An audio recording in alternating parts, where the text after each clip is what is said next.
Hello बच्चों, मैं पूजा और मेरे चैनल में आप सभी का बहुत बहुत स्वागत है। तो बच्चों, आज हम एमपी बोर्ड क्लास 6 विज्ञान पुस्तक है जिसका पाठ है 9 सजीव विशेषताएं एवं आवास। इसके क्वेश्चन आंसर हम इस वीडियो में सॉल्व करेंगे। तो चलिए बच्चों, वीडियो हम शुरू करते हैं। तो बच्चों, यहाँ पे पहला प्रश्न दिया है, आवास किसे कहते हैं। तो बच्चों, पहले प्रश्न का आंसर इस प्रकार लिखेंगे हम, किसी स्थान का परिवेश, परिवेश यानी कि वातावरण कहलाता है, जिसमें पौधे, जंतु, अन्य जीव रहते हैं, उनका आवास कहलाता है। ठीक है, तो आप इस तरह से आप इसका आंसर लिख लीजिए। क्वेश्चन नंबर 2 है, कैक्टस मरुस्थल में जीवन यापन के लिए किस प्रकार अनुकूलित होता है। कैक्टस आपने देखा होगा, जिसे हम नागफनी भी बोलते हैं। देखिए, मैं इसका आपको चित्र बताती हूँ।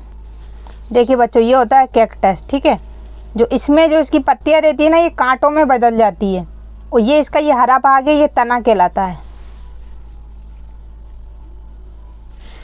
तो इसका उत्तर हम इस प्रकार से लिखेंगे, कैक्टस के अनुकूलन। नंबर 1, बाष्पोत्सर्जन कम करने के लिए। बाष्पोत्सर्जन जानते हो बच्चों, बाष्पोत्सर्जन उसे बोलते हैं जब जो पानी रहता है ना, वो भाप बनकर उड़ता है। जैसे कि पौधों में भी पानी रहता है, आपने देखा होगा, हम कपड़े धो के डालते हैं और धूप में सूख जाते हैं, यानी कि पानी भाप बनकर उड़ गया। इसी तरह पौधों से भी पानी भाप बनकर उड़ता है। ठीक है, तो बाष्पोत्सर्जन कम करने के लिए इसकी पत्तियां कांटों में रूपांतरित हो जाती है, कांटों में रूप में होती है। मतलब जो पत्तियों से, पौधों में बाष्पोत्सर्जन की क्रिया पत्तियों से होती है। अगर पत्तियां ही नहीं होंगी तो इतना ज़्यादा पानी नहीं निकलेगा। वैसे ही वहाँ पे जो मरुस्थल वाला इलाका रहता है, वहाँ पे पानी की कमी होती है। तो इस तरह से जो पत्तियां रहती हैं वो कांटों में बदल जाती हैं। ठीक है, दूसरा, प्रकाश संश्लेषण तने में होता है। इसमें क्या होता है, आपने देखा होगा, प्रकाश संश्लेषण की क्रिया जो होती है, जिसमें पौधे अपना भोजन बनाते हैं, वह पत्तियों में होती है। लेकिन कैक्टस में क्या होता है, यह क्रिया तने में होती है। ठीक है, पत्ती क्या होती है, पत्ती कांटों में बदल गई, और तना जो रहता है उसमें प्रकाश संश्लेषण की क्रिया होगी।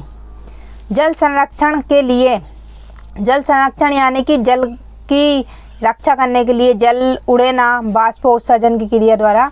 तो जल संरक्षण के लिए तना एक मोटी मोमी परत से ढका रहता है। जो इसका तना रहता है, ये जो तना रहता है ना, इसके ऊपर जो ये तना रहता है ना, इसके ऊपर जो ये परत, देखो ये पत्तियाँ कांटों में बदल गई, ये तना हो गया, इसके ऊपर मोम की एक पतली सी परत चढ़ जाती है। मोम कैसा होता है, चिकना होता है, तो वो परत इसके ऊपर चढ़ जाती है, जिससे क्या होगा, बाष्पोत्सर्जन की ज़्यादा क्रिया ना हो और जल बचा रहे।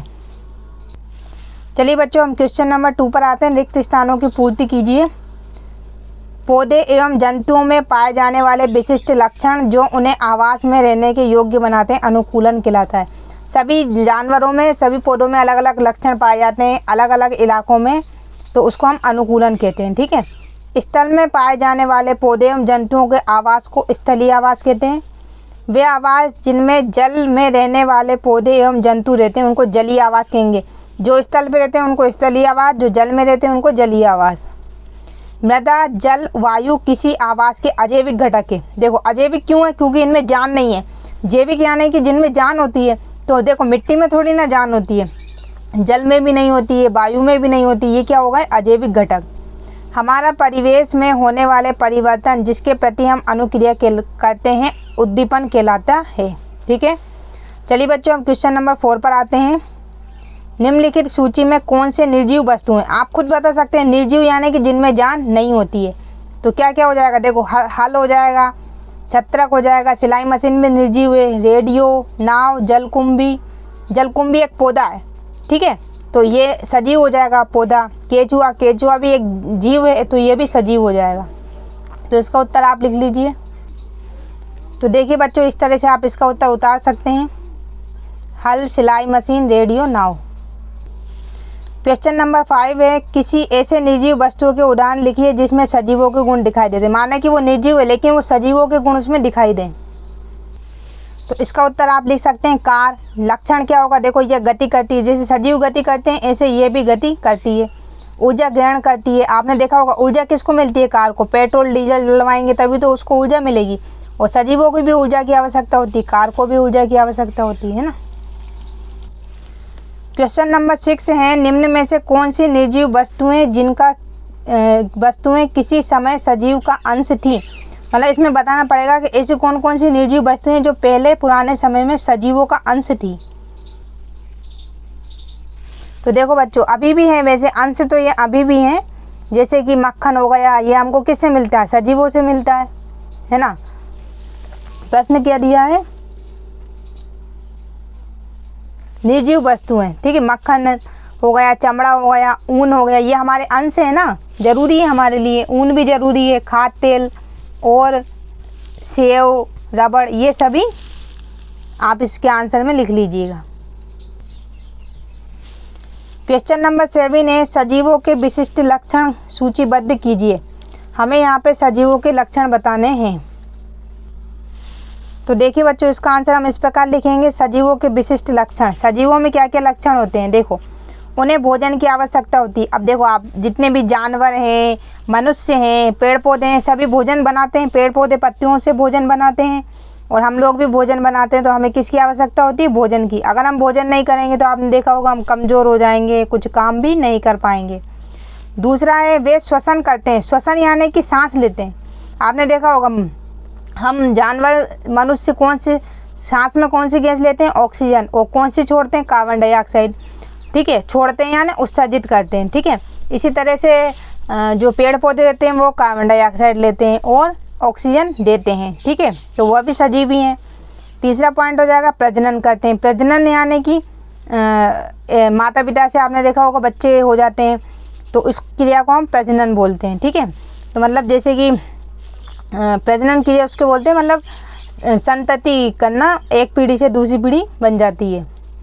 चौथा प्रश्न आ जाएगा, बढ़ते हैं। तो देखो, आप सजीव भी बढ़ते हैं, है ना।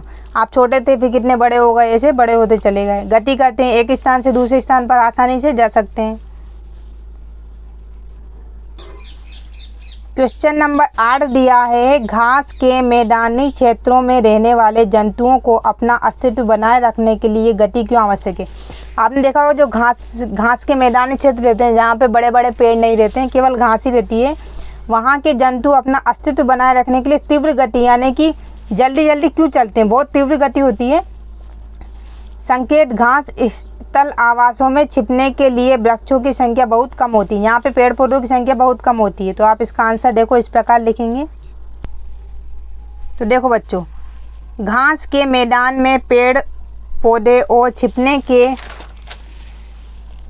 स्थान जो होते हैं वो बहुत कम होते हैं, ठीक है। जानवर शिकारियों, जैसे जानवर होते हैं, जानवर शिकारी जैसे कि शेर है, बाघ है आदि की चपेट में आ जाते हैं, ठीक है। अब वो जल्दी आ जाएंगे, उनको दिख जाएंगे, तो वे केवल तभी जीवित रह सकते हैं जब वो बच सकते हैं, यदि वह तेज़ भाग सकें। अब वो कभी जीवित रहेंगे, जब ही रहेंगे जब वो एकदम बिल्कुल तेज़ भागें, नहीं तो अगर भाग नहीं पाएंगे तो वो जीवित नहीं रह सकते हैं। इसलिए जानवरों के लिए घास के मैदानों में जीवित रहने के लिए गति अति महत्वपूर्ण है। इसलिए जानवरों के लिए घास के मैदानों में जीवित रहने के लिए गति अति महत्वपूर्ण है। तो बच्चों, ये चैप्टर यहीं पर समाप्त होता है। वीडियो अच्छी लगे तो लाइक ज़रूर करना, चैनल पर नए हैं तो प्लीज़ चैनल को सब्सक्राइब करना नहीं भूलना। मिलते हैं नेक्स्ट चैप्टर में, तब तक के लिए धन्यवाद।